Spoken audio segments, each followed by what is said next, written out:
I know Dr. Watson's waiting for us, so let's go in and join him. Come in.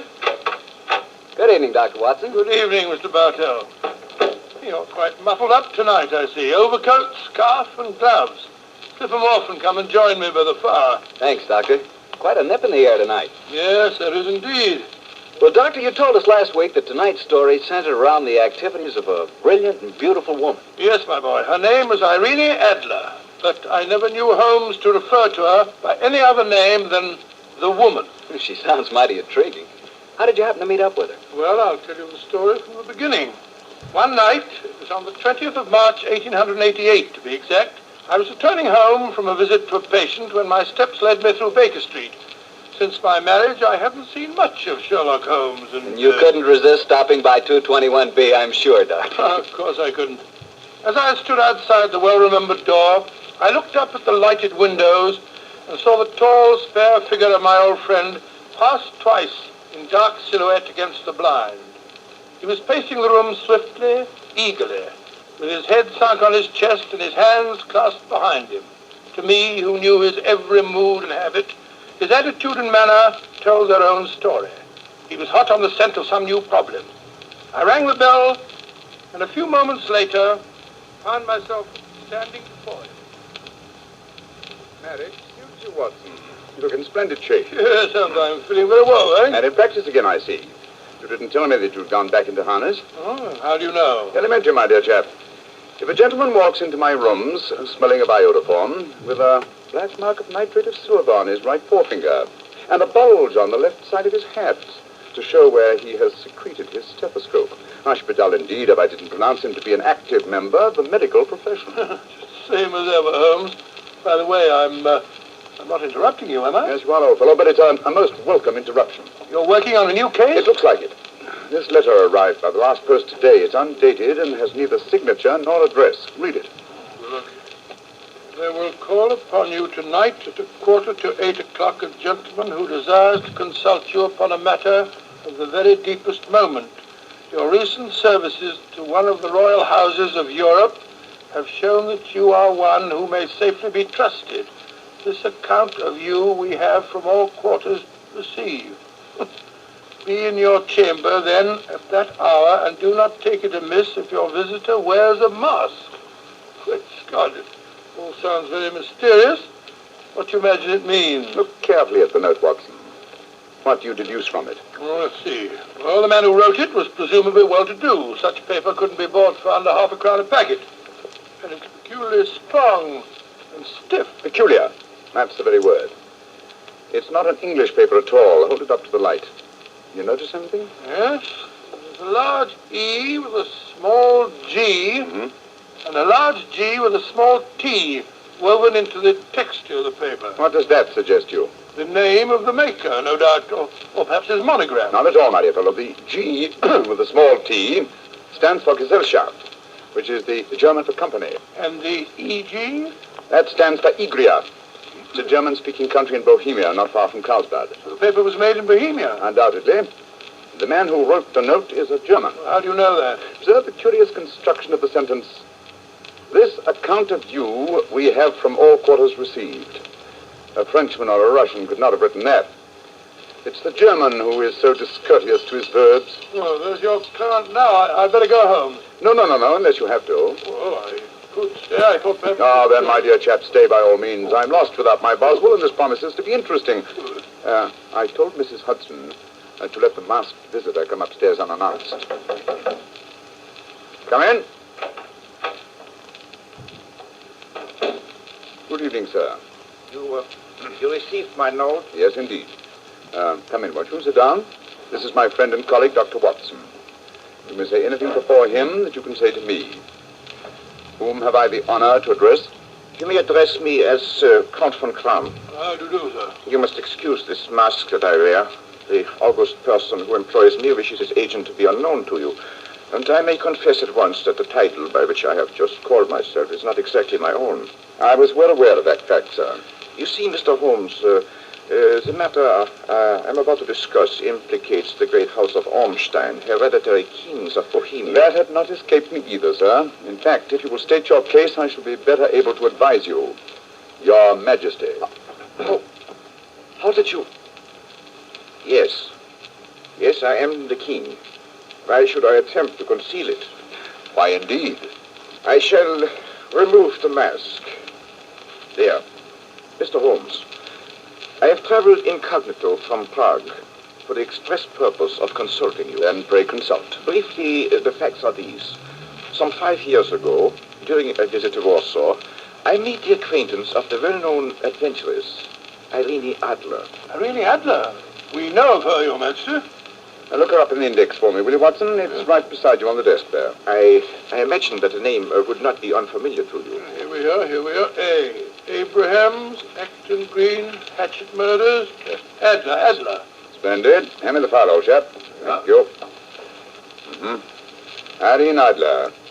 Born in New Jersey in the United States of America in 1858. Contralto. Prima donna Imperial Opera of Warsaw. Oh. Retired from our operatic stage.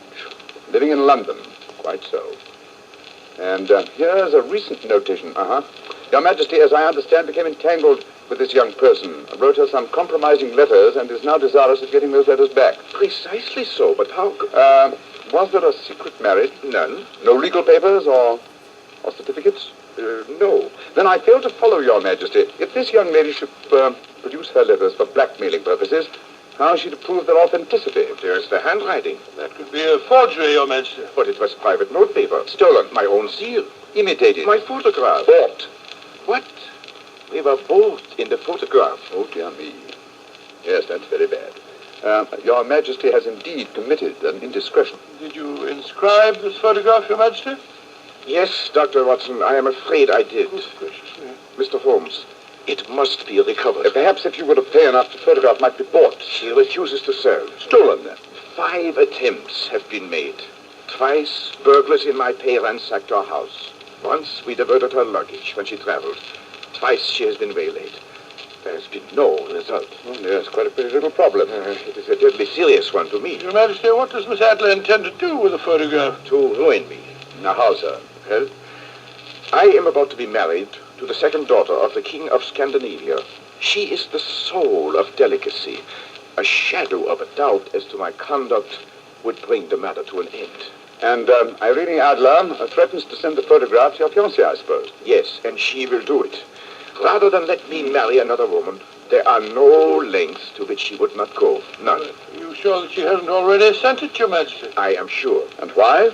She said she would send it on the day my betrothal is publicly announced.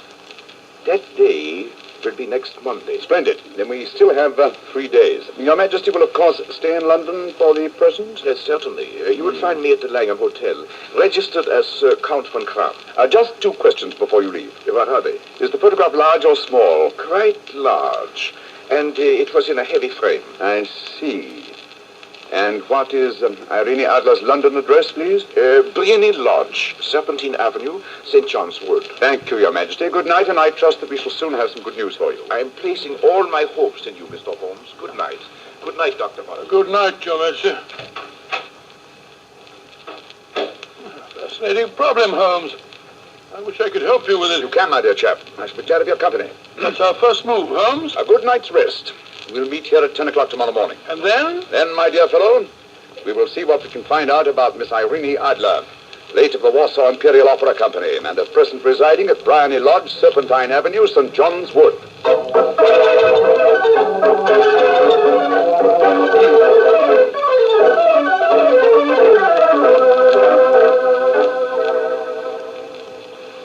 Well, Holmes, I guess the examination of Brownlee Lodge didn't prove very illuminating. No, a bijou residence that represents the essence of dignified suburbia, but tells us very little about the owner. I think a visit to the local public house might prove more instructive. Come on, old chap. I see the door of the Coach and Horses inviting us from across the road. Well, our disguises shouldn't cause any no? I suggested them. In the character of a couple of stables, I felt that we might inspire confidence. This is a horsey neighborhood. There's a wonderful sympathy and freemasonry among that fraternity. There we are. Better let me do most of the talking. Yes, I will. I'm sure that your accent will be more convincing than Let's go mine. in, shall we? Watson.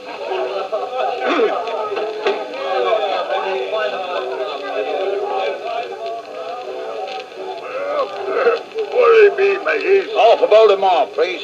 How about you, Charlie? All of the time. 2 half of Oldham Miles.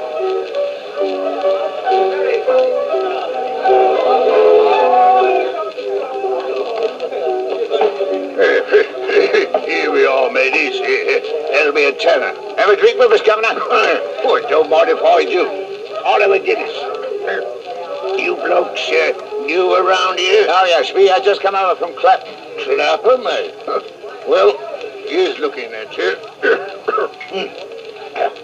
Are you hunting for jobs? Yes, that's right.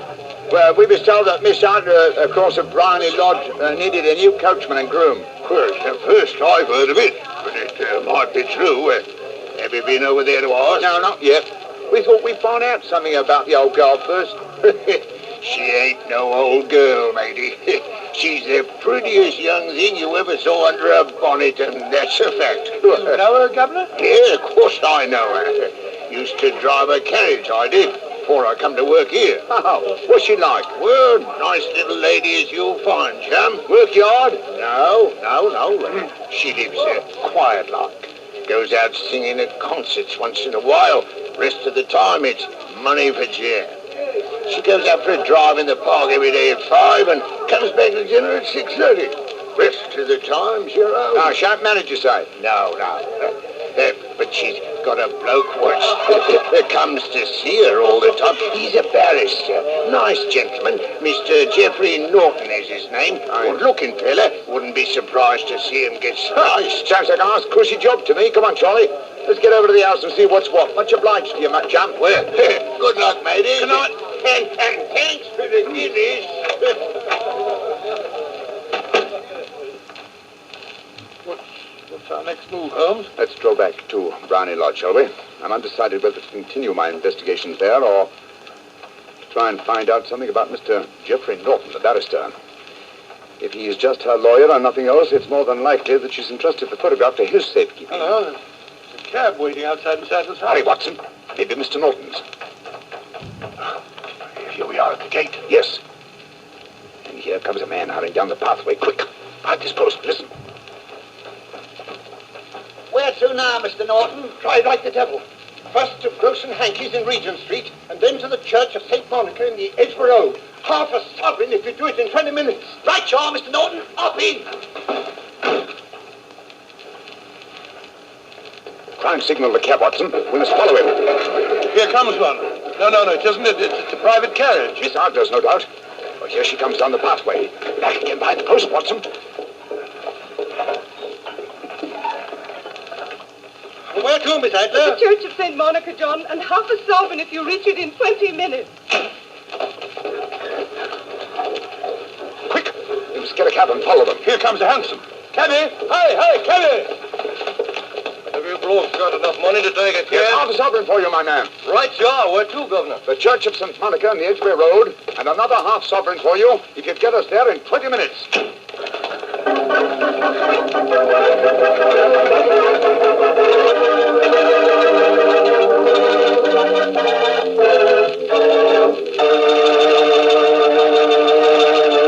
We'll hear the rest of Dr. Watson's story in just a second, but let me tell you something.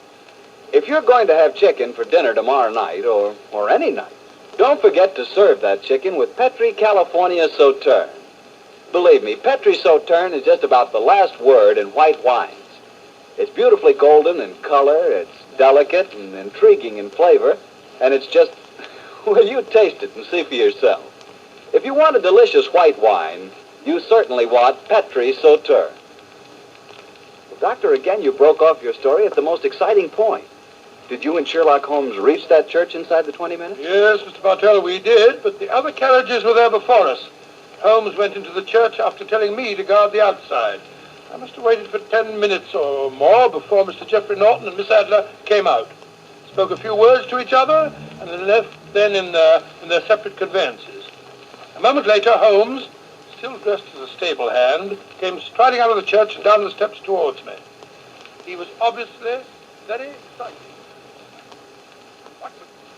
Watson, have they left? Yes, in separate cabs.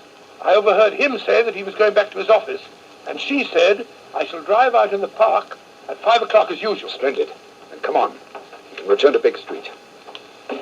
What happened inside the church, Holmes? They were married. Married? Of course. The ceremony would have been illegal if performed afternoon. That accounted for their wild dash to the church. Jump into the cab, old fellow. Where to now, Governor? 221B Baker Street. Oh, so they got married, eh? Yes, and it may amuse you to know that I acted as witness at the ceremony. You did, but how did that happen? Their own witness had failed to appear, and I was dragged into the breach. The bride gave me this sovereign as a memento. I think I'll wear it on my watch chain in memory of the occasion. What an amazing situation. Things begin to look better for the king, don't they? Now that she's Mrs. Norton, the chances are that she won't want to expose His Majesty after all. I hope so, Watson, I hope so. But we can't afford to take any chances. I think the time is ripe for us to come to closer grips with the lady.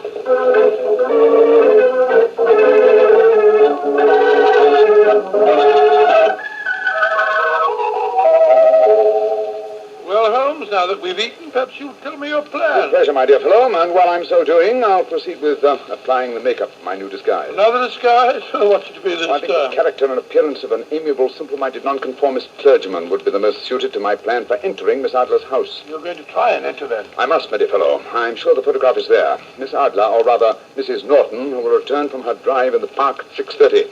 We must be at Bryony Lodge to meet her. And what then? You must leave that to me. I've already made my arrangements. There is only one point on which I must insist. You must not interfere, come what may, you understand? I'm to remain neutral. Yes. There will be some small unpleasantness. Don't join in. It will end in my being conveyed into the house. As soon as I'm able to, I shall open one of the windows. You're to watch from the outside. When I raise my hand, you will throw an object that I shall give you through the window and at the same time cry, fire. You follow me? Entirely, but what am I to throw? Oh, it's nothing very formidable. Here it is. It's like a great big cigar. What is it? Ordinary plumber's smoke rocket, fitted with a cap at either end to make it self-lighting. Your task is confined to throwing it through the window. When you raise the cry of fire, it will be taken up by quite a number of people. You may then walk to the end of the street, and I'll rejoin you in 10 minutes. I hope I've made myself clear. Perfectly. Good. And now, old fellow, as soon as I've donned my clerical attire, let's be on our way. There's no time to be lost.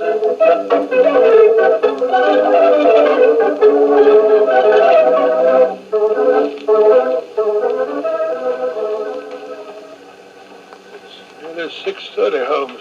We've been pacing up and down in front of her house for half an hour now. I hope she does come back. I'm sure she will.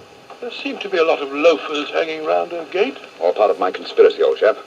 You'll see them play their parts in a few minutes. You still think the photograph is inside the house? Yes, it's most unlikely that she carries it about with her. Remember, the king told us it was a large frame picture. And also remember that she planned to use it within a few days. It must be where she can lay her hands on it. It must be inside her house. But her house has been burgled twice. They didn't know how to look. How will you look? I won't. I'll get her to show me. Well, she'll She refuse. won't be able to... Shh. There comes the carriage now. Remember, Watson, carry out my orders to the letter. You can trust me. Good luck. Blimey, here comes the Duchess of Tiddlywinks. Let's put out a carpet. She might get her tootsies wet. Oh, put a sock in it, Elfie. Leave him alone. She's no better than she ought to be. Please, let me through. I live here. Well, ain't that nice? We'll all come in and have a cup of cocoa. Move out of the way, please, and let the lady through. Mind your own business. Just because your collar's turned the wrong way round, you can't spoil our fun. That's right, Eddie. Keep your nose out of it, Parson. Please don't fight about it. No, I'll tell you what. I'll get her. Stop molesting the lady, please. Do you? Then how would you like a biff on the nose? Oh, he hit the poor man, and then he ran away, the coward. Is the clergyman badly hurt? He hit his head, Mum, as he fell. If you ask me, he's that bad. He's bleeding something terrible. Can we bring him in, Mum? He can't lie here in the street. Oh, why, of course. Bring him in. Right you are, Mum. Here, Bert. Right, give us a hand. Oh, here. Coo, poor fella. Did you see what happened to him, mister? Yes, I saw, my good woman. A very convincing demonstration. What you mean? Weren't you paid by a certain gentleman for this performance? Oh, you knows about it, too. You must be a friend of Mr. Sherlock Holmes. Yes, I am. Oh, nice gentleman. He give us 5 bob apiece for tonight's work. We ain't through yet, though. We've got to start yelling fire when somebody tells us. I'm that somebody, my dear lady. There's Mr. Holmes now. He's inside the house. Yes, he's opening a window. Now he's raising his hand. That's my signal. Now to throw the rocket. Ah, there we are. Fire!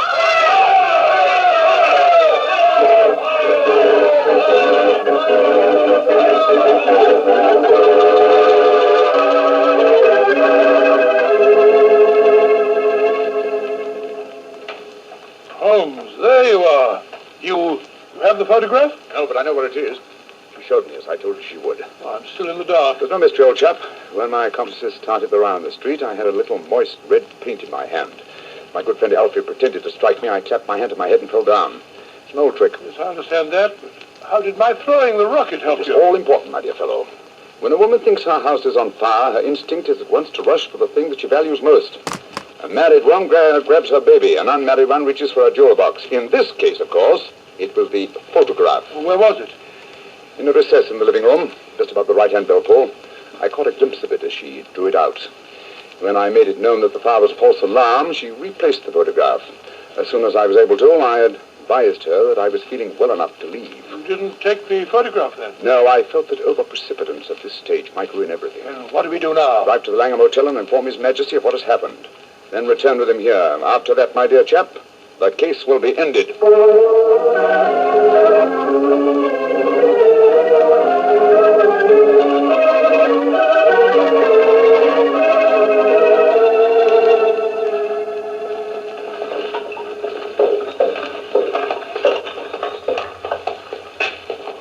This is Brownie Lodge, Your Majesty. I'm all impatience.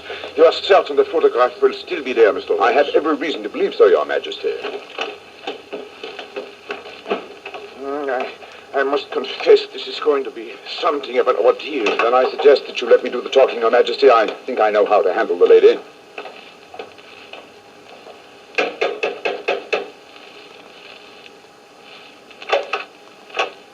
Mr. Sherlock Holmes, I believe. Yes, I am Mr. Holmes, but how did you know? My mistress told me you would be likely to call. She's left for the continent with her husband. You mean she's left England? Never to return. Then the papers and the photograph. Oh, all is lost. We'll soon see. Follow me. She said you'd be looking for something. I hope you find it. This was the rope. There's a sliding panel behind it. Uh-huh. Here it is.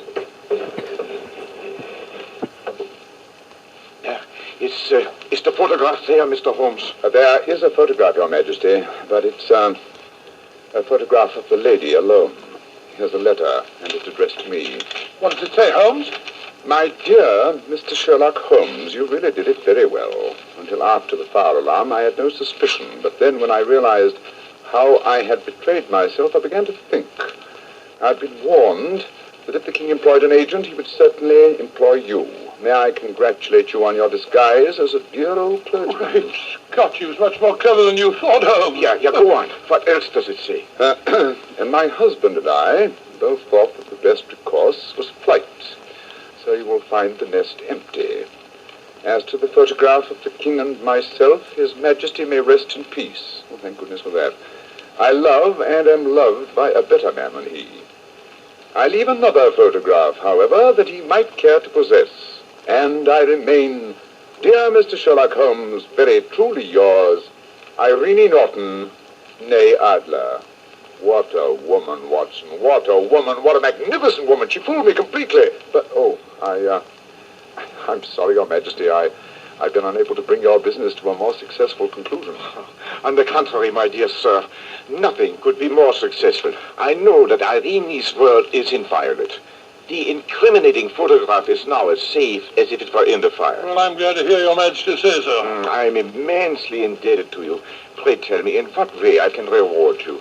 This beryl ring that I wear, I should be proud. Your Majesty has something that I should value even more highly. You have but to name it. This photograph, sir. Irene's photograph? But certainly. However, you must let me give you something more substantial. No, Your Majesty. This is something I shall treasure all my life. This and a golden sovereign I received from the lady's hand. They will remind me that I was once tricked by a woman. A woman that I shall never forget.